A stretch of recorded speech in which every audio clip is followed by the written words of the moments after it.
The skies were falling. The Avengers were outnumbered.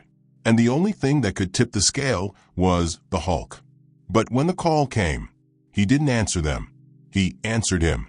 Superman stood behind the chaos, and Hulk stood beside him. It wasn't the end of the world. It was something worse. This time, the enemy didn't come from space or time or any multiverse breach. It came from the silence that followed Earth's mightiest failures. No alien invasion, no mad titan, just a single brutal reality settling in. The Avengers were losing. New York was gone. Not attacked, evacuated voluntarily. Entire countries had started surrendering before the first strike ever came. And in the center of it all stood a threat no one fully understood. Not yet. But they knew one thing. If they didn't find the Hulk, today would be Earth's last day. Iron Man floated above the broken skyline, his HUD red with alerts. Thor was bleeding somewhere near Paris. Captain Marvel hadn't responded in over an hour. Ant-Man had gone radio silent after trying to rescue civilians in Jakarta. And the one Avenger no one dared to call was now the only one who could change the tide. Banner. Not Bruce. Not anymore. They needed Hulk. But Hulk wasn't answering. And Iron Man, through bloodshot eyes and fading suit power, whispered to Friday, "Pull up, last known location. Banner. Anything. Anywhere." The AI hesitated. For the first time in years, it hesitated. Then, location detected. Greenland. But he's not alone. Iron Man zoomed in, and he saw him. Not a mirage. Not a simulation. Not even a clone. Superman, the Man of Steel, was back. And Hulk was standing next to him. A week earlier, Hulk had disappeared after the Skrull fallout. He hadn't said goodbye. No final roar. Just gone. Even Natasha's death hadn't broken him like this. This was different. There was rage, sure. But deeper than that, there was a sense of betrayal. He had given everything. Every bone shattered. Every time he was called a monster, and still he fought. He bled for a team that only ever wanted his fists, not his mind. And when the war was over, they locked him out of their plans, pushed him back into the shadows. But Superman, he listened. In a quiet corner of Greenland's ice, far from satellites and superheroes, Superman met Hulk not as a general, but as an equal. He didn't want control. He didn't bring kryptonite. He brought clarity. "I know what they see when they look at you," Superman said. "It's what they used to see when they looked at me. A weapon, a ticking time bomb. But they don't understand. You're holding back more than anyone ever has." Hulk didn't speak. He didn't have to. That night, they trained, not to fight each other, but to understand each other. And when the Earth sent out its final distress signal, when every Avenger was down to their last breath, it wasn't Captain America's shield they needed. It was Hulk's choice.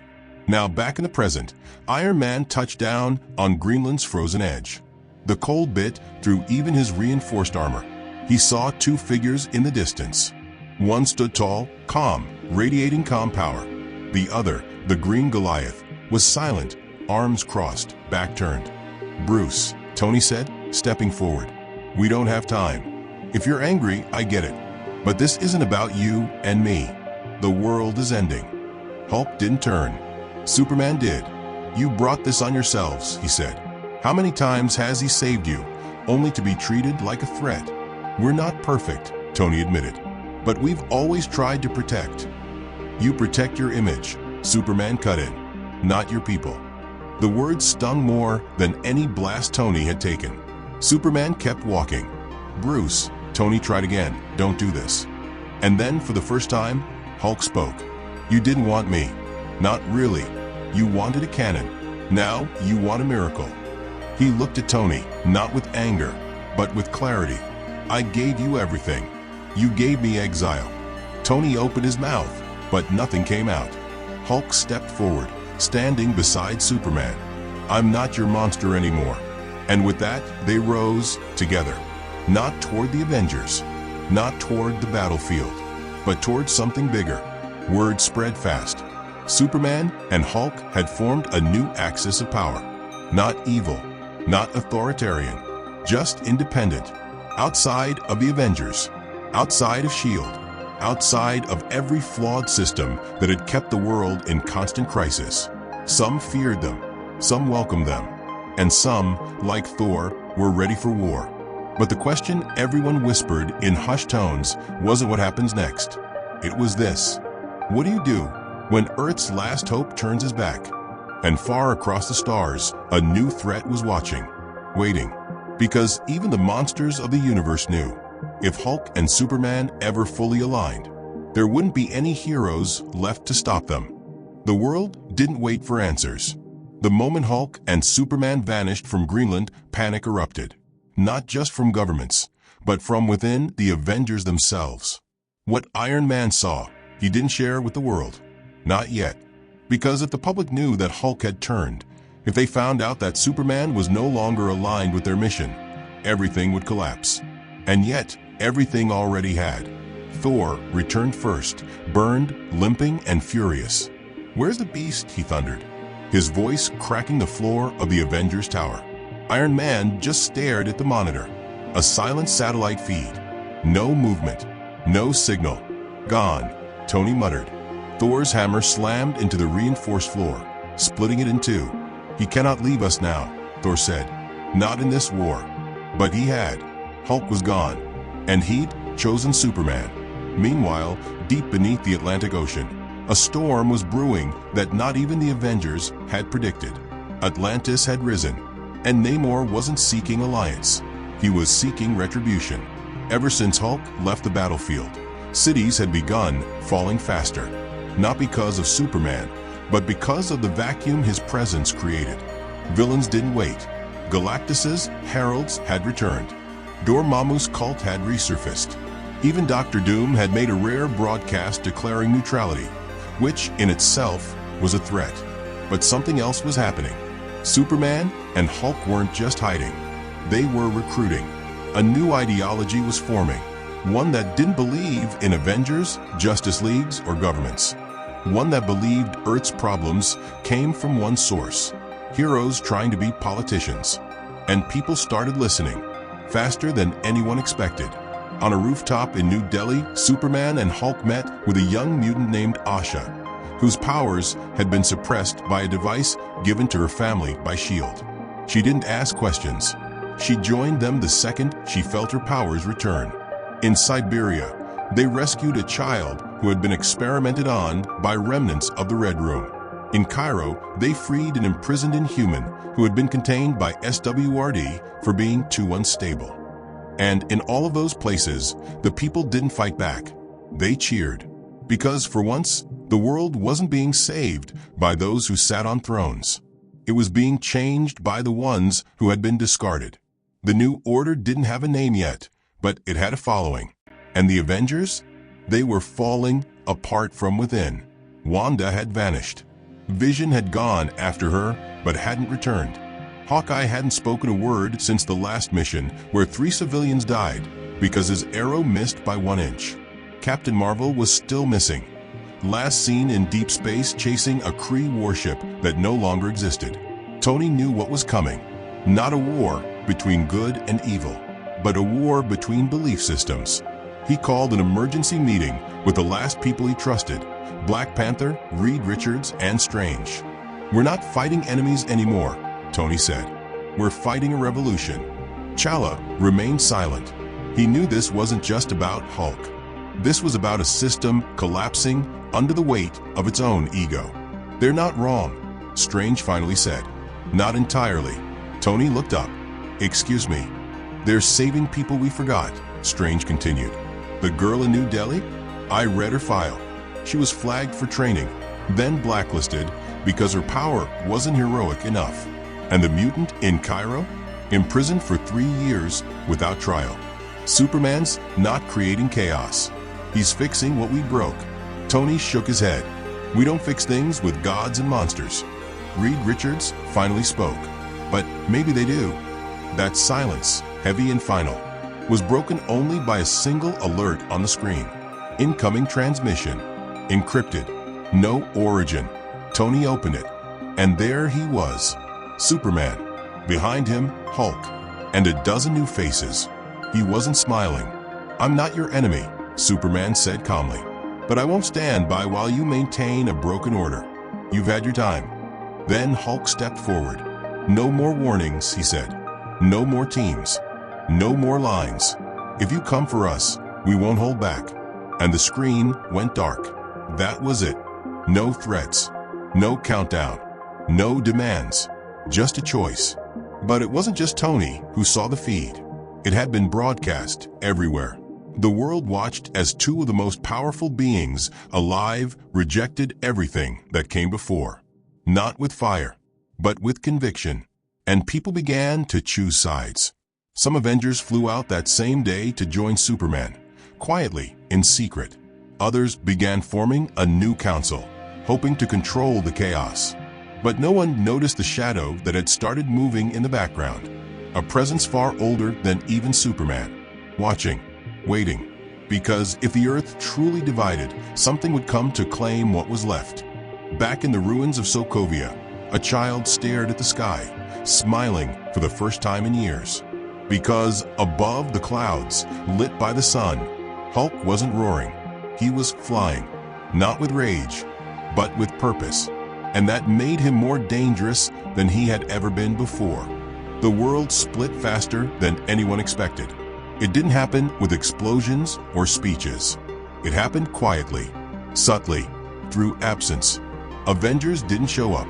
When a warlord attacked Lagos, no Quinjet arrived. When a celestial fragment emerged over the Pacific, no hammer struck the sky.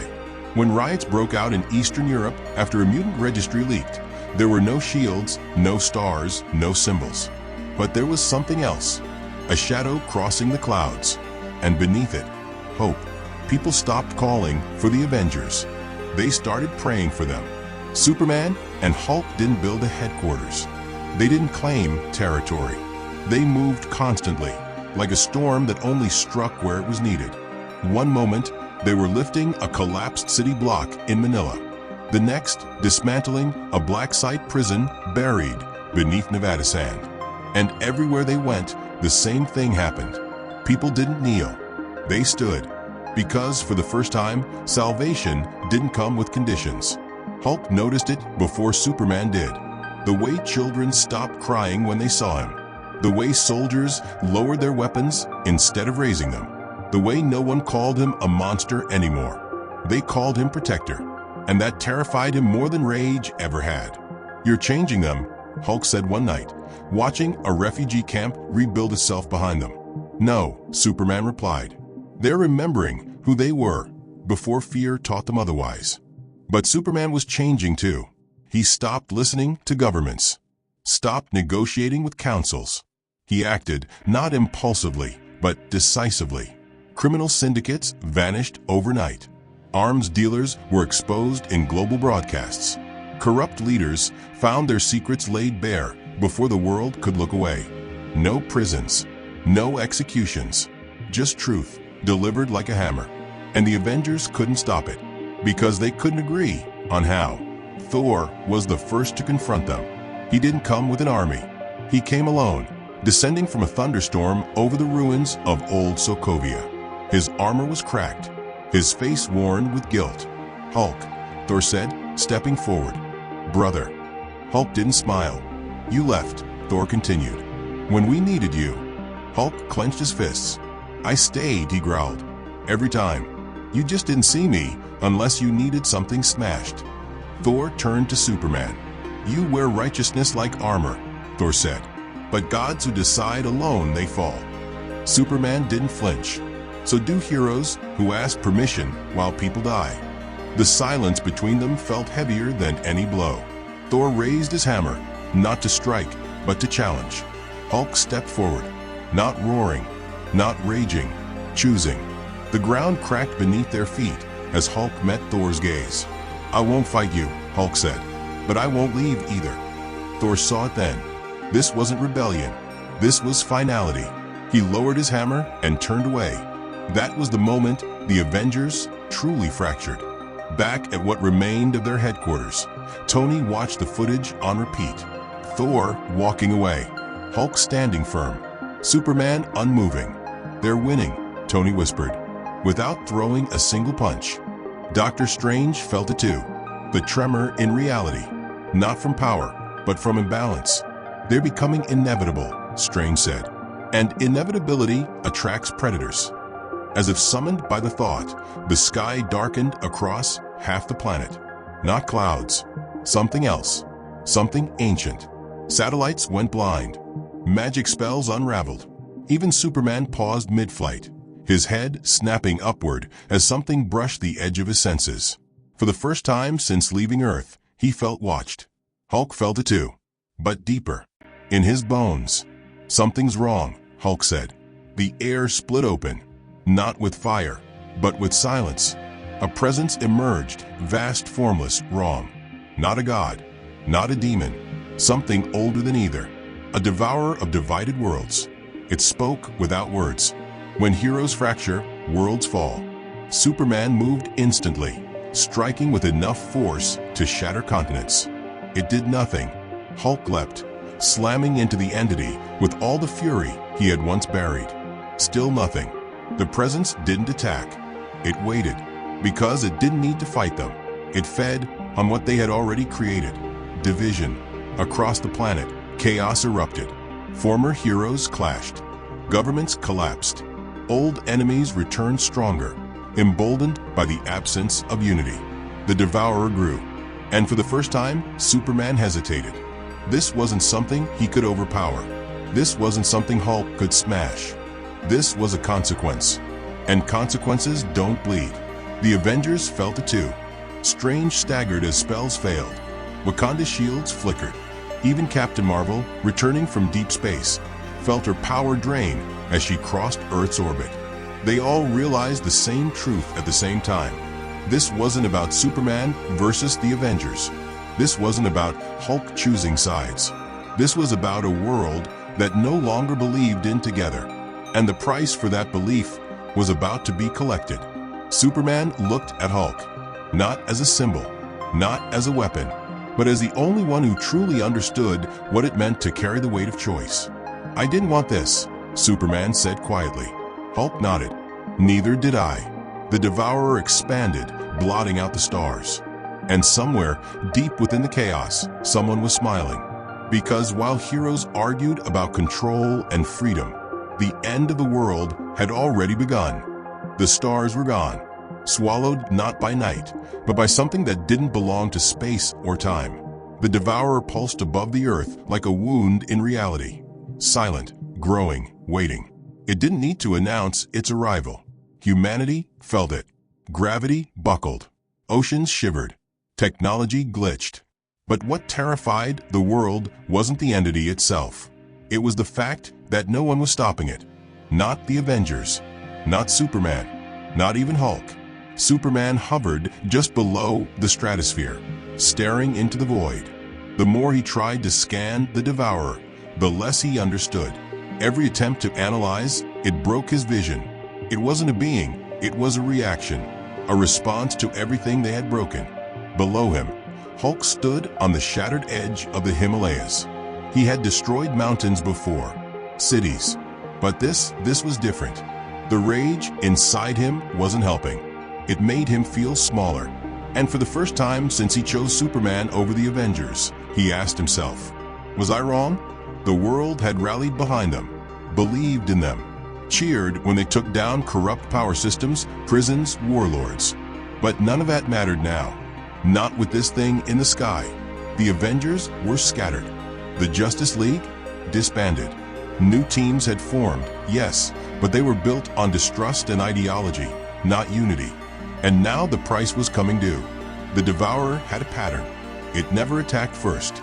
It simply appeared above divided worlds, watched, fed on fear, and when enough chaos stirred below, it consumed everything. Superman descended to Earth, landing beside Hulk. Every calculation I've made, every decision. I thought I was doing the right thing, Superman said, his voice low. Hulk didn't answer, because he wasn't sure anymore either. Then screams. Across the world, reality bent. Streets split open. People vanished mid-step. Buildings twisted as time stuttered. It wasn't destruction. It was corruption. The Devourer wasn't killing the planet. It was rewriting it, and with every second of indecision, it rewrote faster. That's when Iron Man reappeared. His armor was charred, his eyes were bloodshot, but his voice was steady. You two wanted to save the world without us. Here's your chance to save it with us. Superman turned, surprised. Why come back now? Tony's response was cold. Because if this thing eats Earth, there won't be a second chance to say, I told you so. A portal opened behind him. Doctor Strange, Thor, Black Panther, even Hawkeye. The Avengers were here, and they weren't alone. Behind them stepped former enemies. Mystics, mutants, survivors. No banners, no teams, just people. Hulk stepped forward, facing the one man he'd once called brother, Thor. They didn't speak. They didn't need to. Thor raised his hammer. Hulk extended his hand. And for the first time in a long time, they stood side by side. Superman looked at Tony. You still don't trust me? I don't have to, Tony said. I just need to know you're fighting for the same thing. Superman nodded. I am now. The plan wasn't elegant. It didn't need to be. Strange would anchor the ground. Reed Richards would stabilize the atmosphere with a quantum net. Thor and Captain Marvel would hammer the Devourer's physical edges, while Wanda, newly returned, would try to isolate its consciousness. And Hulk would punch the parts of it that didn't even exist yet. But there was one part left unspoken. The final blow. Superman looked up, eyes glowing red. I know what it needs. Tony looked at him, suddenly wary. What do you mean? The Devourer feeds on imbalance, on fractured belief. Someone has to be the symbol that unites them again. And you think that's you? Superman looked at the others. The divided, the damaged, the disillusioned. No, he said, it's us. And with that, he launched into the sky. What happened next didn't look like a fight. It looked like a reckoning. The battle shattered the clouds. Screams of light and sound collided with silence as the Devourer tried to hold its form. Thor and Captain Marvel struck its edges, screaming with power. Wanda chanted spells no one had heard in centuries. Strange bled through his fingertips as he held Earth steady. And Hulk became something else. He embraced the rage, but not to destroy, to hold, to absorb, to carry every wound the world had buried under its silence. He struck the Devourer's core, and the impact broke reality for a split second. Superman followed, channeling every ounce of cosmic energy he had absorbed since his return. Together, they tore the Devourer open from the inside. It let out no scream, only a pulse. Then it collapsed into nothing, gone. The sky was stars again, but Earth was silent. Smoke, rubble, ash. The heroes stood, barely. Hulk was on his knees, breathing heavy, his skin flickering between green and gray. Superman hovered above, one arm limp. Tony stepped forward, limping. You did it. Superman looked down. No, we did. And then he fell, crashed into the earth with a thud that echoed around the world. Hulk roared, not in fury, in grief. They reached him in time, barely. Superman's pulse was weak, but alive. And that night, across the planet, people stopped choosing sides. They just chose hope. No one cared who wore what suit. No one asked who led which team. Because finally, the heroes were together again. And the only thing stronger than Superman or Hulk was unity. The world didn't cheer. It exhaled. For the first time in years, it wasn't about who was right or which side won. The Devourer was gone. The sky was clean. And the heroes, those still standing, looked at each other not as rivals, but as survivors. Superman lay unconscious in a Wakandan healing chamber. His body had absorbed too much raw cosmic energy. His breathing was steady, but no one knew if he'd wake up soon or ever. Hulk stood outside the chamber, watching, silent. He hadn't changed back to Banner, not even once. But something inside him had. He had felt it when he struck the Devourer, when he absorbed the weight of its hunger. When the world cried out, not in fear of him, but in hope. They didn't see a monster anymore. They saw him, Tony approached, limping. His suit was barely holding together. His arc reactor flickered like a dying star. "We're putting things back together," Tony said. "It's slow, but it's real." Hulk didn't respond. People are listening again. Not to orders. To each other. Still, Hulk said nothing. Tony sighed. "You could stay, help rebuild." Lead. That got Hulk's attention. He turned, eyes deep with something more than rage. "I was never meant to lead," Hulk said. "But maybe I was meant to remind them how far they fell." Tony nodded. "So what now?" Hulk looked up at the stars. "I think it's time the world learns to stand without me." Tony's eyes widened. "You're leaving." Hulk stepped toward the cliffside, overlooking the valley where survivors rebuilt homes. "I gave them everything I had," Hulk said. For once, that was enough. He dropped something in Tony's hand. It was a small communicator, etched with a Superman crest. But it glowed green. "If he wakes up," Hulk said, "tell him thank you." And with that, he leapt. One final, thunderous bound into the sky. Gone. No destination. No goodbye. Just silence. Later that week, children painted a mural across the side of a collapsed skyscraper. No capes. No logos. Just silhouettes. One red, one green, shoulder to shoulder. Below them, it read, "When the world was divided, they stood together."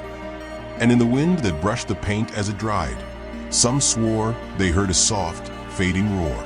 Not of war, but of peace.